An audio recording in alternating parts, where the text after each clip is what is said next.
Hi, welcome to Ancestry Unpacked, where today myself, Fiona Brooker, and Michelle Patient, the co-host.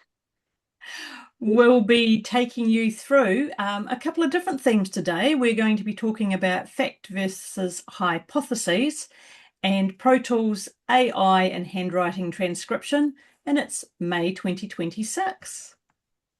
Over to you, Fiona. So let's dive in first of all and talk about fact versus hypotheses. And this sort of came up because I was thinking about how we tell people things. So let me give you an example of what I'm talking about. I'm going to start with my memories and time tree. And if you've been watching the tips, you'll have heard a little bit about this tree in the past. And what I'm looking at here is, okay, I have a family tree. What is it telling other people? And so here, for example, I can go into the tree overview, and this tree is made for me to share to other people the things that I have found in secondhand shops, the things that I've uncovered or inherited that maybe don't quite relate to my family history, etc. So it's out there purposely to be a public tree, one that everyone can go in and have a look at. So everyone can see my tree. Everyone can see the facts that I've attached to this tree. Everyone can see all the people on this tree, apart from the living people. But they can see my research, which is the whole point of this tree. So then we look at someone like Ernest in here, and you go, okay, Ernest, if I was looking at Ernest, how would I be feeling about this tree? And so this started me thinking about how other people see this tree as well. Because one of the things that you get when you are researching in an ancestry tree is you get hints. And in those hints, there could be other members' trees. So just like I'm getting other members' trees as hints to my tree, other members are getting hints from my tree into their tree. Does that make sense? So if they're looking at my tree, they may be feeling quite confident because I appear to have a lot of sources attached to my person in my tree. So does that mean I know what I'm doing? Does that mean I have proved that Ernest Partridge is in all of these records? But then if they looked a little bit further in this tree, they could look at Ernest's father and start to go, oh, there's no sources on this tree. There's no anything on this tree apart from the fact that he had a son. So it started me thinking about what makes a fact versus what is hypotheses. And when I first started doing family history, before there were computers, you always had this sort of underlying rule that if you knew something was in fact, you would write it in pen. If you knew something but you weren't sure about it, you would write it in pencil. And then along came a computer. And funnily enough, computers don't really have the idea of pens and pencils for I really know this information to I'm guessing this information. So how do we put the penciled information into our family tree? Now, interestingly, when I was starting to look at George, I noticed this little button at the top of the tree, and it was telling me that actually there's possibly errors with George because he has no records or other sources attached to them. So there's that first idea that this is wrong. So I was sort of thinking, well, how did I find out about George and how did I find out about Emily being Ernest's parents? And I thought, well, actually, I would have found that on a birth record. But when I've attached the birth record, I've attached the birth index record. Whereas if I go and look at the historical birth index, I can find Ernest in there with parents of George and Emily. So I can go through and I can add that fact to my tree, including, most importantly, adding in the facts about George and Emily into my tree.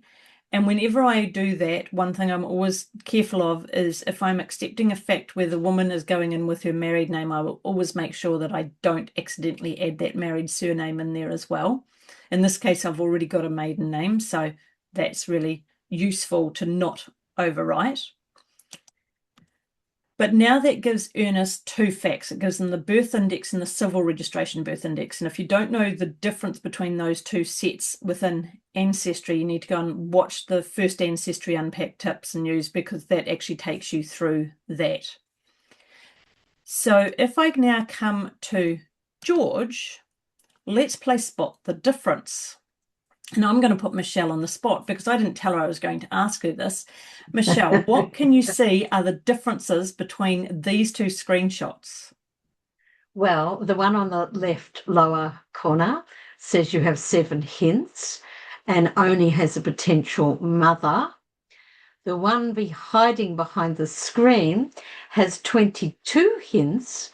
It already has 1 source attached, and it's now suggesting a potential father as well as a potential mother. So there's more for me to research because of that single fact you've added on. Absolutely. And also, interestingly, you'll notice the little the warning sign has now not got a dot attached to it as well, because I've attached a source to George. So that's great. You know, Michelle found all of the different things that had happened. And I was quite surprised to see how the hints had jumped from 7 to 22 just by attaching that one fact to this tree. So it's a very quick process. Like, that was as soon as I had attached the fact and went back to the screen, it had attached that and had come up with that potential father as well. So things move quickly in the computer world.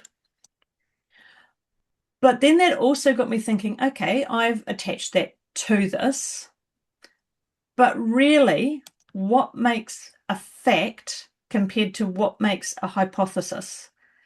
And the fact that I have attached that fact and believe it to be true, does that really make it true? Or could I have attached the wrong thing because there was an Ernest Partridge born in New Zealand? He's roughly the right age. And so I've picked the guy that looked the best fit in my family tree. And so, you know, in the real world, if I was doing this and this was my family tree, the first thing I would actually go and do is physically buy certificates that actually take me through this process. Now, this, as I've said, is a demonstration tree. It's a sharing tree. It's not one I'm going to go and invest lots of money in. So that would be what I would be looking at, is looking for those original documents to supplement the indexes that I've added in here to start to prove those. I'd be looking for other proof, some more collaboration information that perhaps would link them together, looking at things like probate records, newspaper records, etc. Anything that would start to give me more than just that one singular fact. But it also made me think, how can I tell another user? How can I tell another user what is a fact compared to what is a hypothesis? And I want to run you through a couple of different ways that I've seen people do this in trees, and the reasons for and against some of these ways of doing it. So the first is to go into the person's name and put question marks and write comments and go, well, I think this is him, or maybe this is not him, etc. Now, the good thing is you have identified that there is potentially an issue with this person that you've added to your tree. The bad thing is you're now starting to play with the field, the first name and the last name, which is used by the search facilities within the database to go and search and find you more hints, to go and search and find you more records, etc. So, for example, if I go and put nicknames in the first and middle name, I may upset that searchability. By putting question marks and other words in the last name field, again, I could be upsetting that search facility. So you want to be really careful with doing that sort of thing. The other idea is to potentially use the suffix field, because the suffix isn't necessarily used in the searching of the databases. So it's probably better to put question marks or put notes in there. And I know both Michelle and I will often use that when we're doing DNA work as well. So we want to make sure that, you know, what you're putting onto your tree doesn't upset the other facilities within the Ancestry product to be able to go and help you with researching. The other one I've seen is where people put images in against their profiles of their people they're researching, a little bit like this one, I need more info. these are great because, let's face it, they're really visual displays. So they make it really clear when you are looking at that tree, this is what's happening, this is where I'm at. Not so good when they're a little bit smaller, especially if there's a little bit of writing on there. Can be problematic when they are copied to someone else's tree. So if you go in and you attach somebody else's tree to your tree, you can find that you attach their images, and if it's an image that's related to a DNA line or something like that, you can end up with an image and you're sitting there going, how did I get this? Where did it come from? What does it mean? Oh, it must prove my DNA, whereas actually it doesn't prove your DNA at all, because it wasn't your image that attached to it, and it wasn't proving your DNA line as such. So you need to be really careful with them. They also do tend to clog up the hints with images that aren't actually photos, etc. So they're not my favorite thing, and I think there are better ways of doing this, but I can see why they are attractive to being used. So the one that I really like to use is tree tags. So tree tags are sitting here underneath the person on their profile page, and when you click on that add tags button, you get this menu open up on the right hand side of the screen, and there are a range of different sets of tags that are set up already. I'm going to be looking particularly at the research status tags today, but there are other tags in this grouping as well. So let's dive into these research status tags.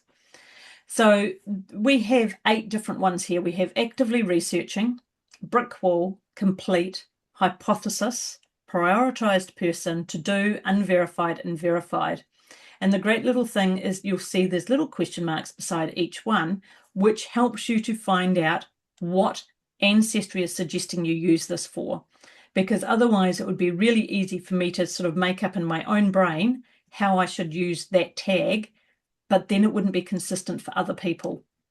So actively researching is just that. I'm actively working to build out this person's history, evidence, and relationships. So this is a focused person for you. You're really interested in them. You really want to continue the research into this person. A brick wall. This is where my brick wall is in my tree. You know, I can't get any further back than this person. And I'm sure we've all got some of those in there. And so it's really quite useful to put them in there because of the fact that later on I'm going to show you how you can find them again in your tree really quickly.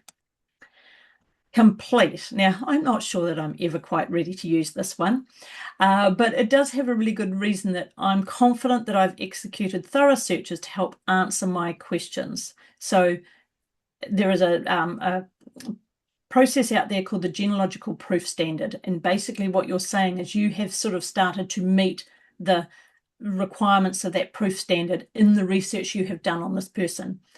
It doesn't necessarily mean it's complete, that you have found every particular record that this person could ever have, because tomorrow somebody might digitize something else that you could add to this tree. So you're always going to want to go back and check. Hypothesis. Now this is the one that sort of I would probably be using for quite a lot of my tree. I'm testing a theory to see if it works within the tree and or its DNA evidence. So if you are working a DNA situation where you're trying to help grow someone else's tree to be able to find your common ancestor, or you're doing, as I'm doing, building a tree to help other people find your tree, then you might be testing theories. So you may be looking to see, well, if I attach this person and I start building out this tree for them, am I finding the other family members that are mentioned in documents? Am I starting to see this come together? Have I proved something or have I disproved something? So you're getting that ability to gather together the facts that you're finding around a family that you've found to see if they match into your family the way you would hope that they do. Prioritized person, these are the people you're most interested in, so you can find them more easily in your tree. Your to-do list. Great way of putting little things on your list of, hey, I need to go and do more research into this person's history, into the details of this particular person. Little prioritized to do, a little bit similar, but something that you can look at. And then you've got 2, unverified. I heard this information, so maybe if it's a family story, saw it somewhere but haven't done anything to try and prove it correct. So That would, to me, be also one that I could be using for George in this case, because I've found a document, but I haven't done anything to prove it's correct yet beyond he appeared in an index. And the last one is verified. I've done my best to verify the facts of this ancestor. I've attached records, etc. So I did exactly that. I picked unverified, and now that shows on George here. And the great thing about this is it is showing on a public tree, which means other people can find it and see it in my tree as well, because this tree is public. If this was a private tree, obviously no one can see my private tree, so no one could see my tags. But on this case, they can go in and see those tags. Now that works then if you are looking at the hints of other people, because you can see the tags in their trees as well against the individuals. But also you can go and search for them in the trees, whether it be within your tree or within another public tree. So I can go and click on that little filters button just there when I've clicked on the find in tree. And one of the options there is to show the tree tags. And one of the extra options here is I can see all those definitions. Now I wish this button was over on the button where I'm adding the tags in the first place, because it's like an on-off button. And as soon as I click it on, I can see all those definitions. I can see reasons that you don't want it to show, because the list gets really long when the definitions are there. But if you're actively adding these on at the time, sometimes clicking on those little question marks, it would be a lot easier if you could just have this on as such. But again, I can go and search a tree for anyone in that tree that has unverified, anyone in that tree that has hypothesis, anyone in that tree that has a brick wall, just by ticking that box. And because I was a good person when I did the research and I added the tag to George, I also went and added that tag to Emily Hoskins at the same time, to make sure that I wasn't just doing it on the one I was sort of actively playing with, I was actually putting it on the other person as well, which means that they both show up when I go and search that. Now, these tags, as I say, really, really useful because they're viewable and searchable in others' users' public trees as well. But just a little warning, that also means that if you create custom tags, they are also visible and searchable in other people's trees. So maybe just make sure that you're being polite and considerate in what you have created in some of those custom tags, because as I say, they are viewable by others if your tree is public. So that's one way, tree tags. Definitely one of my favorite things to use in my tree. And here you'll see I've got a couple of custom tags in my own tree. I've got quite a few different custom tags as well. But the other way you can do things and add information for both yourself and for other users of the public trees as well is through the notes and comments part. So you can click on notes and comments and it opens up this panel. Now this panel is the same one that the tree tags were on. In fact, if you go there, you've got my tree tags, notes and comments. Notes are notes that you can write to yourself. So this is a little bit like writing a research log or some of your thinking of why you are doing something at the time. So I might have added George, and then I might write a little note here. I've just written need to research further, but I could write a note on all the thinking in my head of why this George is the right person. So what I thought, how I calculated this, if I'm researching and I've gathered together so many records and I'm starting to do that proof standard in my own brain of how this all comes together, how they match up, how they all link together. I can use this, I can write these notes to myself and have that available every time I go into George. I can see that note for George. So that's notes. They are viewable to me as the owner of the tree. They are viewable to anyone I give editor access to the tree as well. So lots of people can view that tree and view those notes. The other way, though, is to write comments. Now, comments are notes that notes that both you can see and other users can see. So other users can see these comments and other users can leave comments on my public tree as well. So in this case, I've just written a comment believed to be the father of Ernest based on the New Zealand Civil Registration birth records. Now, I'm quite sure that I've got the right person actually out there and it's all good, but someone might come along and disagree with me. So that comment will sit there against my tree and against this person so others can see it. In fact, others can even come around and give it a little heart and give it some love to say it's a great comment or whatever. Now, those comments will then show on your person on the tree. So you can see them just there under that little sort of icon just above the tree tag.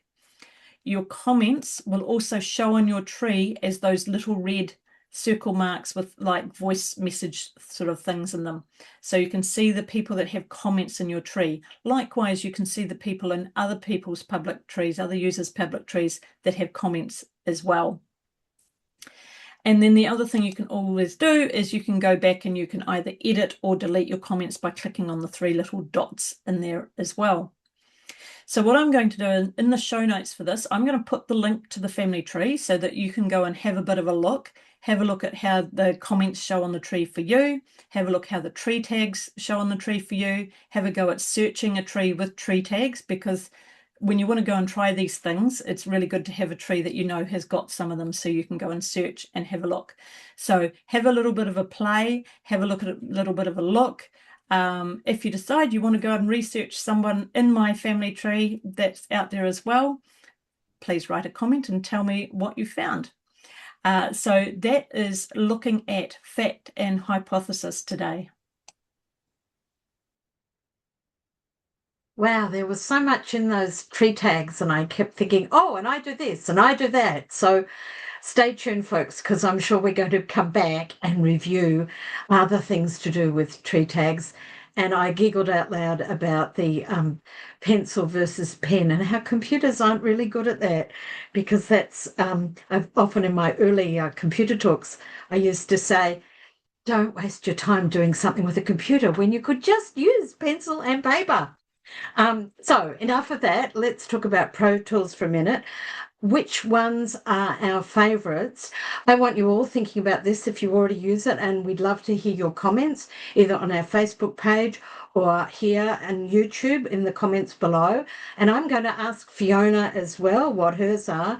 But before I get there, I want to give a brief overview of Pro Tools.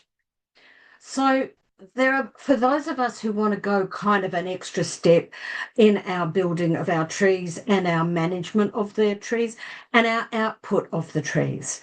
So it gives us some tools in terms of mapping them and our charting and our insights into how good our tree is, such as have you found enough records to make this viable and should you do something else? But I want to really draw your attention to the last point here, and that is that there are beta features.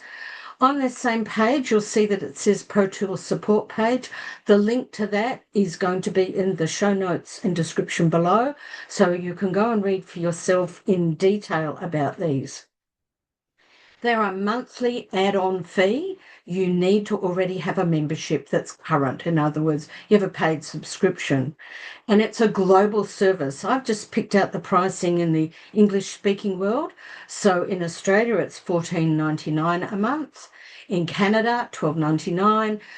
In Ireland, it's €10 a month. In New Zealand, it's $16.99. And in the UK, it's $7.99. And of course, we should never forget the US, which is the founding location of the internet. That's why everything doesn't say .com.us, because by default, everybody knew that .com meant US. It's $10 a month. And so here's the key facts from that support page. The access, you require a subscription. And there is details about if you're doing it as an add-on, so it's a separate subscription with a monthly charge that you can unsubscribe from. But because Ancestry also offers a holistic family subscription, then the turning it off or deciding not to auto-renew works differently. So I just wanted to make sure you all had the support page where you could read these terms and conditions and know when you want to switch it off, how best to do that. So fee, here is the current list of services offered. Checking your tree, mapping the tree. So it's great because you can't easily, on the free version, you can't search for places easily. Tree insights, are you seeing some trends, charts and reports? Smart filtering, networks, enhanced DNA, secure shared matches, and matches by cluster. What's your favourite, Fee? I have to say, enhanced shared matches I use all the time in the DNA work that I do. I don't know how you would actually do DNA without ProTools these days if you're having a concentrated effort on it. And then the next couple for me would be smart filters and probably networks I'm starting to play with a little bit as well. And funnily enough, mine are definitely both DNA tools. I have too many cases where I've needed the clustering tool in the weeds rather as well. So that's been really useful for me, as well as the enhanced shared matches are essential. And I've done a fair bit with the networks as well. And I don't tend to do a lot of reporting out of the tree. So I'm not always finding some of those other things as useful, but we're not everybody. And people research quite differently around the planet as well. So I think it's a great set of tools. And Ancestry behind the scenes, when you talk to the staff, they know what typical users do, how frequently they click on this place or use this link. And so they very much have designed this set of tools for those of us that are using it more often. But I'm thinking some of you may not be aware, particularly of the DNA tools and how essential people like Fiona and I find those. And so I'm hoping it will encourage you to go and have a look, try it out for a month and see what you think. There is a blog post specifically by Angie Bush, the progenealogist DNA expert who works for Ancestry. So this tool's actually been out, would you believe, for nearly 2 years. And if you haven't tried it yet, I would encourage you, particularly if it's your winter coming up. But there's also a lot of DNA sales at the moment around the world because of Mother's Day in many English-speaking countries, not all of them. So I should expect we're going to see a lot of new matches coming up over the next, 3 to 6 months because of the sale. And because of that, I think this is a tool people might start to think about using in 2 or 3 months' time when all those new matches turn up. So don't forget to let us know what your favourite tool is and why you think the Pro Tools are worthwhile. So the other thing we talked about actually last webinar, so a month ago, was this new AI tool to transcribe handwriting. And Ancestry announced this at the Roots Tech convention earlier this year. And this is one of the slides from that Roots Tech where they had some challenging handwriting from a diary, and they went through quite a lot of features about that. Well, the key takeaways from that is how easy it is for us to help read handwriting. I don't know about you, but I keep seeing posts all over the place that people can't read handwriting. And I'm old enough to have been taught handwriting. And in fact, I learnt to write with a pen and ink before biros were commercially available because I'm a wee bit older than Fee. And it is important now, as most people doing family history research aren't just us older people, that people just can't read these documents. So it's such an important tool for handwriting. But also, it's actually going to help you find more stories out buried within some documents someone in your family has somewhere.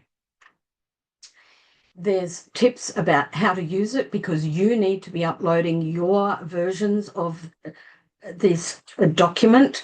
So it either needs to be an image file in the format of a JPEG or a PNG file, just depending on your tool and how you've saved it. Obviously, this tool is in beta. They haven't arranged for PDF support yet, so you'll need to have it as a standalone image.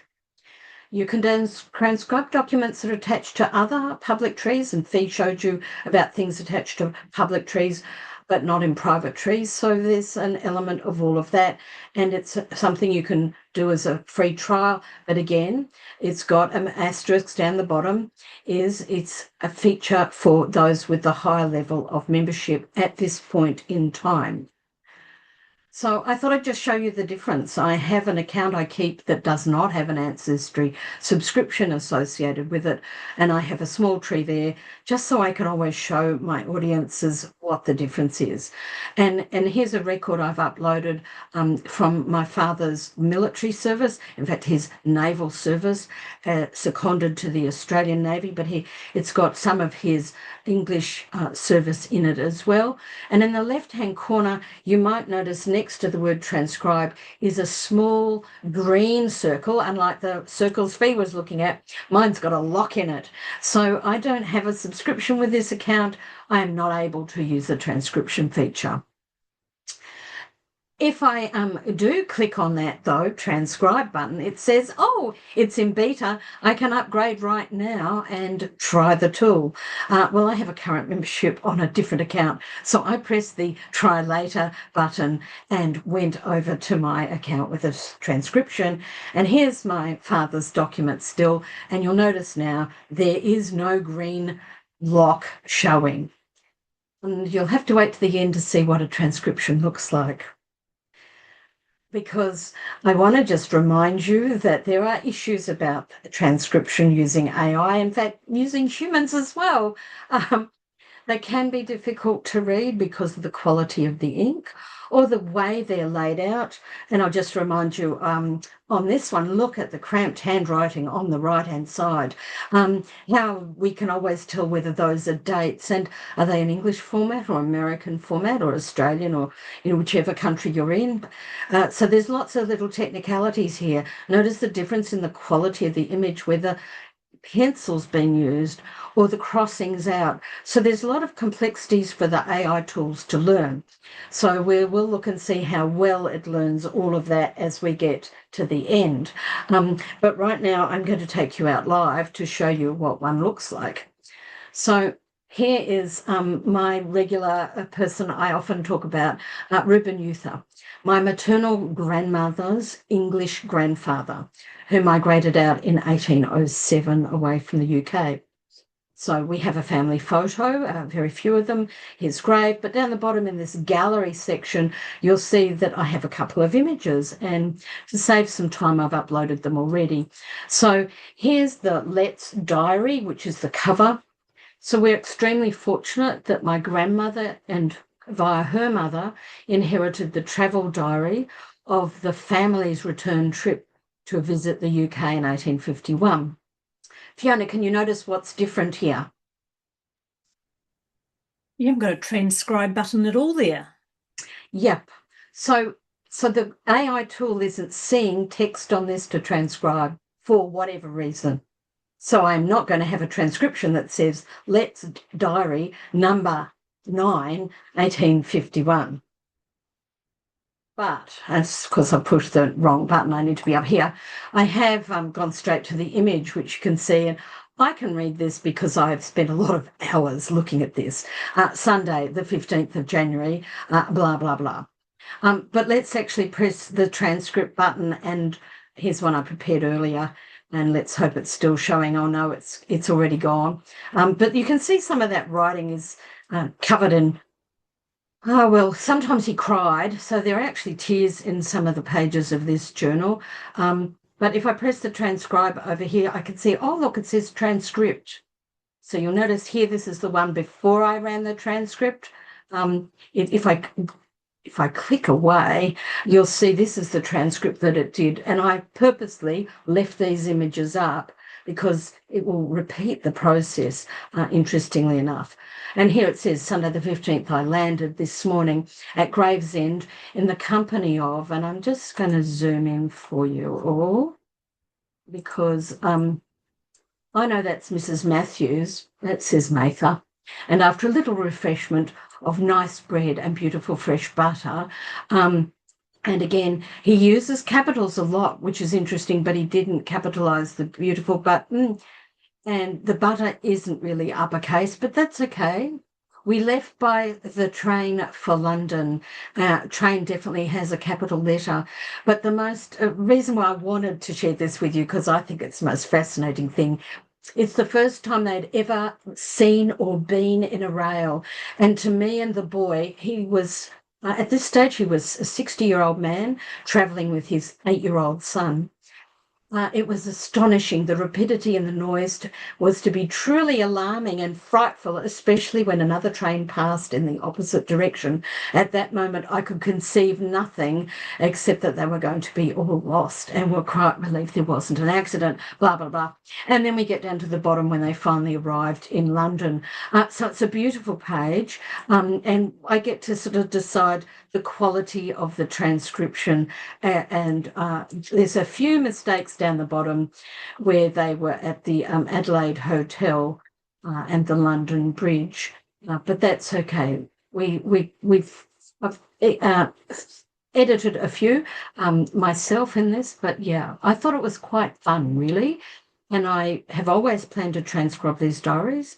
I've been working on it since 2007. A group of us were doing it together, and I sent everybody the images, and as volunteers life gets in the way, so we did 11 pages out of this diary, and now it's going to be a breeze for me to do the whole diary much more quickly and make it therefore publicly available to all the members, because ultimately this original document will not be held within the family.